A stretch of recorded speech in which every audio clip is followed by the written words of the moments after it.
क्या आपने कभी सोचा है क्यों भगवान जगन्नाथ की आंखें इतनी बड़ी हैं?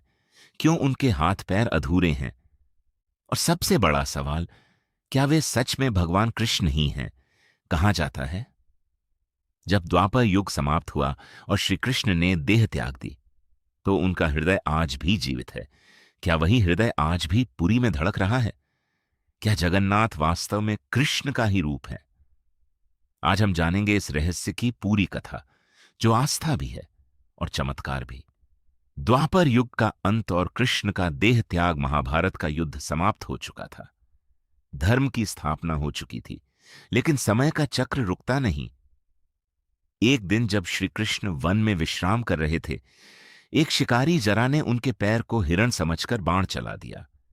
जब जरा को पता चला कि यह स्वयं भगवान है, वह रो पड़ा। चिंता मत करो जरा, यह सब विधि का विधान है। और फिर कृष्ण ने अपनी देह त्याग दी। लेकिन चमत्कार यहीं से शुरू होता है। जब पांडवों ने उनका अंतिम संस्कार किया, तो पूरा शरीर अग्नि में समा गया। लेकिन कहा जाता है उनका हृदय नहीं जला। वह दिव्य था, अमर था। वह समुद्र में प्रवाहित कर दिया गया। सालों बाद उड़ीसा के समुद्र तट पर एक दिव्य लकड़ी दारू तैरती हुई आई। उस लकड़ी से दिव्य प्रकाश निकल रहा था। लोगों ने कहा, यह कोई साधारण लकड़ी नहीं, यह स्वयं भगवान का संकेत है। उसी समय मालवा के राजा इंद्रद्युम्न को स्वप्न आया। स्वप्न में भगवान विष्णु बोले, हे राजन, समुद्र से जो दिव्य लकड़ी आई है, उसी से मेरा नया रूप बनाओ। राजा तुरंत पुरी पहुंचे। उन्हें वह दिव्य लकड़ी मिल गई। लेकिन अब प्रश्न था, मूर्ति कौन बनाएगा? तभी एक वृद्ध कारीगर आया। वह और कोई नहीं, स्वयं विश्वकर्मा थे। उन्होंने शर्त रखी, जब तक मैं अंदर काम करूं, कोई दरवाजा नहीं खोलेगा। कई दिन बीत गए, कोई आवाज नहीं आ रही थी। रानी को चिंता हुई। उन्होंने दरवाजा खुलवा दिया। दरवाजा खुलते ही वृद्ध कारीगर गायब हो गए और सामने थीं 3 अधूरी मूर्तियां, बड़ी आंखें, हाथ पैर अधूरे।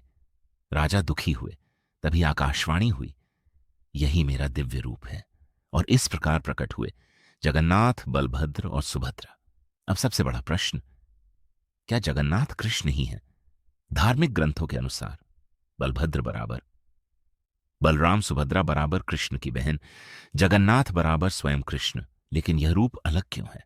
कहा जाता है जब कृष्ण वृंदावन की लीला याद करते हैं, तो प्रेम में उनका शरीर पिघल जाता है। उनकी आंखें बड़ी हो जाती हैं। हर 12 से 19 साल में नव क्लेवर होता है और वही प्रेम नई मूर्तियां बनती जगन्नाथ। लेकिन एक चीज पुरानी मूर्ति से नई में स्थानांतरित होती है, उसे कहते हैं ब्रह्म पदार्थ कहा जाता है। वही कृष्ण का दिव्य हृदय है। इसे आधी रात को बदला जाता है। पूरी प्रक्रिया गुप्त होती है। यह रहस्य आज भी जीवित है।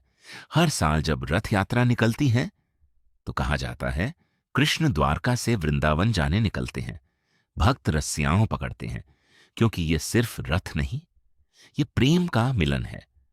शास्त्र कहते हैं जगन्नाथ बराबर कृष्ण का करुणा रूप, विष्णु का अवतार, कृष्ण का प्रेम और ब्रह्म का सत्य, सब एक साथ पुरी में विराजते हैं।